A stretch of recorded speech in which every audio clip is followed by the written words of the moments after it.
Hey there, I'm Olivia Henderson. The warm, comforting scent of freshly baked bread and cinnamon rolls has been the backdrop of my life for as long as I can remember. Our family bakery, Sweet Memories, has been my second home since I was tall enough to peek over the countertops. Olivia, darling, baking isn't just about following recipes. It's about feeling the dough, understanding how ingredients dance together, my grandmother used to say. Those words stayed with me even after she passed. When my mom, Patricia, took over the bakery, she brought her sharp business sense with her. I'll give her that, but the soul of baking, that's always been my territory. One morning, with flour-covered hands, I pitched a new idea. Mom, I've got a concept for a spring-themed cupcake line. She barely looked up from her spreadsheets. That's nice, honey, but have you seen last month's numbers? We need to focus on what sells. Then there's my sister Bella. While I was perfecting croissants, she was perfecting selfies. Liv, can you believe it? I hit 10K followers. Bella squealed, phone in hand as usual. That's great, Bells. Now can you help me with these orders? Flour ruins my manicure, she said, disappearing in a flash. Despite all that, I poured my heart into Sweet Memories, early mornings, late nights, whatever it took. But times were tough. New bakeries were popping up all over with gimmicky flavors and flashy marketing. We need to step up our game, I overheard Mom tell Dad one night. The old ways aren't cutting it. I pushed the thought aside and focused on what I could control: new recipes, higher quality, personal touches for our regulars. Still, the worry gnawed at me. Then last Friday, Mom dropped the bomb. Family meeting tonight after closing, she announced. Her tone left no room for argument. As I wiped down the counters that evening, my mind raced. Was this about a new direction for the bakery? Maybe Mom was finally ready to give me more responsibility. Little did I know, my whole world was about to crumble like an overbaked cookie. The family gathered in the bakery after hours. The air was thick with tension, mingling with the lingering scent of vanilla. Mom stood at the head of the table, her face unreadable. I've made a decision about the future of Sweet Memories, she began. My heart raced. This was it, my moment. Finally, years of hard work were about to pay off. I'm retiring, Mom continued, and it's time to pass the bakery on to the next generation. I couldn't help but smile. This was my moment. Bella will be taking over as the new owner and manager. The world stopped. What? I blurted out. Bella squealed, clapping her hands. Oh my gosh, really? This is amazing. Mom nodded, smiling. Bella's Instagram following is exactly what we need to boost our marketing. Her presence will be perfect for promoting the bakery. It felt like a slap. But I've been working here my whole life. I know every recipe, every customer. Oh, Olivia, Mom sighed. Baking skills aren't enough anymore. We need to modernize. Bella was already rattling off ideas. We can do influencer collabs, TikTok challenges, maybe even a reality show. This is crazy. Bella doesn't know the first thing about running a bakery, I protested. Don't be dramatic, Mom dismissed me. Bella can learn the business side. Her natural charisma is what we need right now. Natural charisma? I scoffed. You mean her ability to take selfies? Olivia, that's enough. Dad finally spoke up, but his eyes wouldn't meet mine. I turned to Bella. You can't seriously want this. You've never cared about the bakery. She shrugged, still grinning. It'll be fun. Plus, think of all the cute apron pics I can post. That was it. I'm the one who's kept this place running. I'm the one who actually cares. Olivia, please, Mom said, her voice cold. This decision is final. You need to accept it.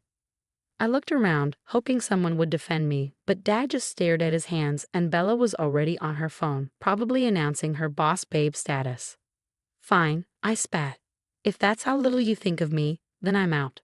I grabbed my bag, my hand brushing the open account books. Something didn't add up in the numbers, but I was too angry to care. I slammed the door behind me, the little bell jingling like a taunt. As I walked home in the cool night air, my mind raced. How could they do this to me? Had my whole life meant nothing?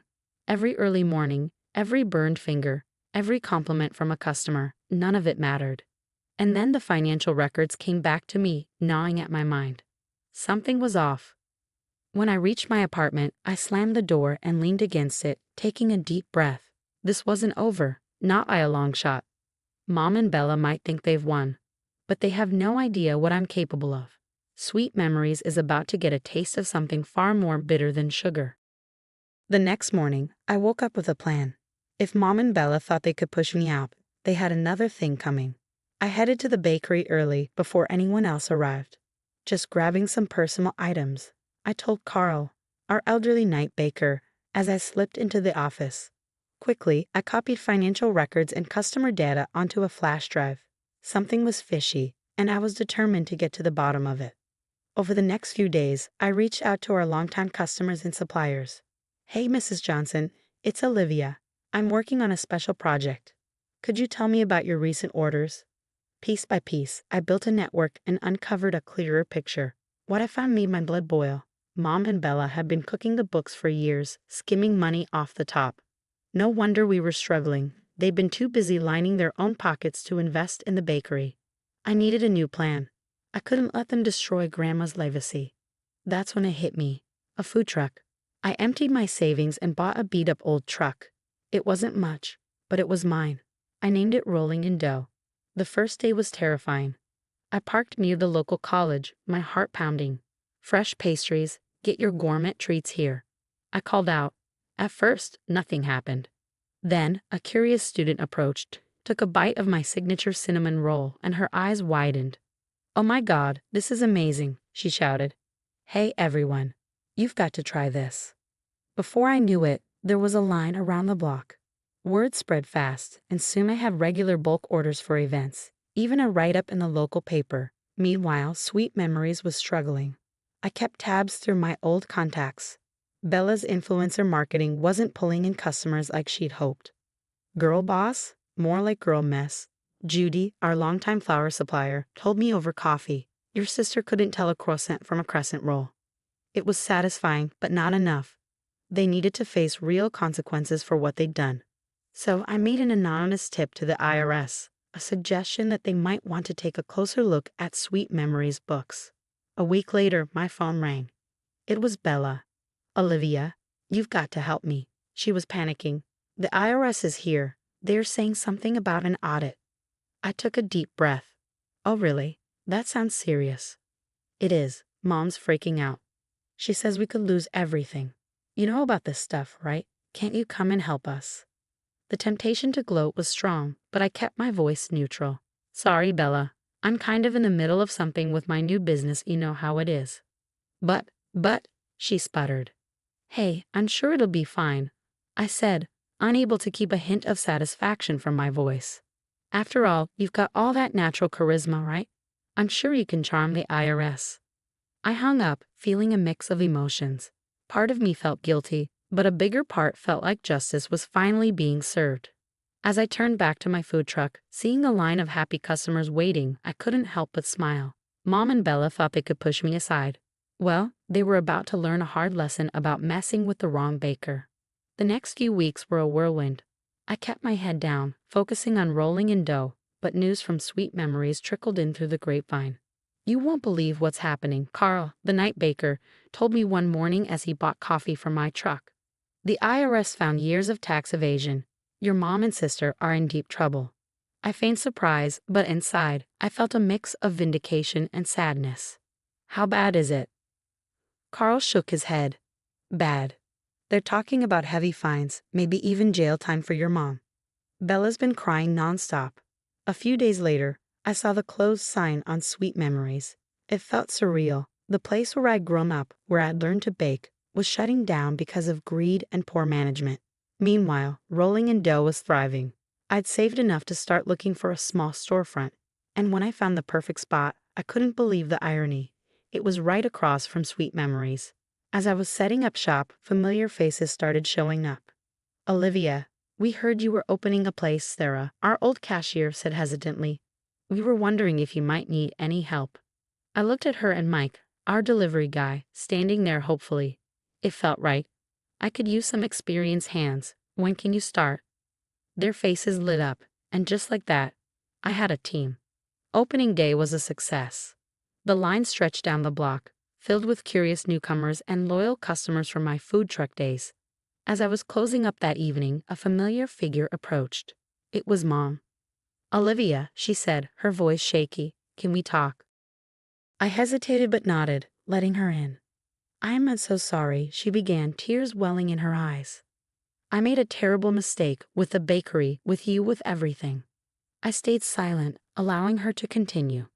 "Your sister and I are in serious trouble. The fines, we might lose the house." Her voice cracked, and she looked down. "I know I have no right to ask, but is there any way you could help us?"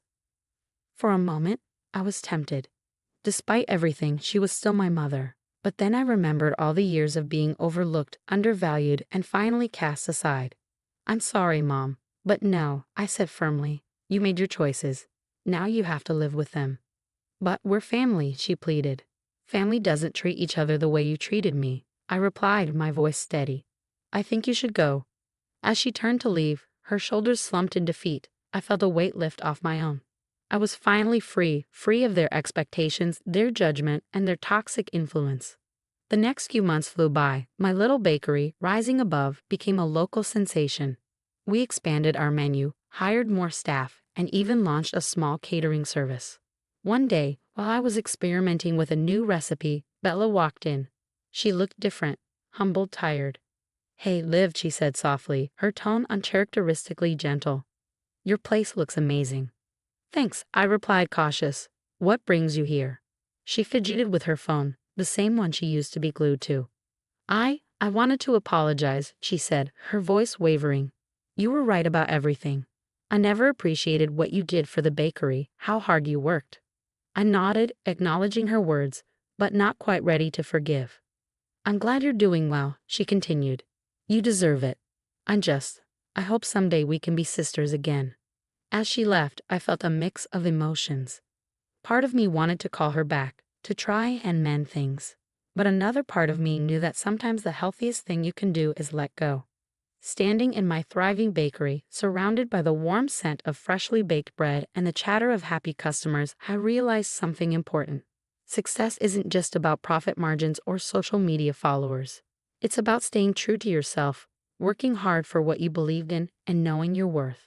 Mom and Bella had chosen their path, prioritizing quick gains and shallow fame over genuine passion and integrity.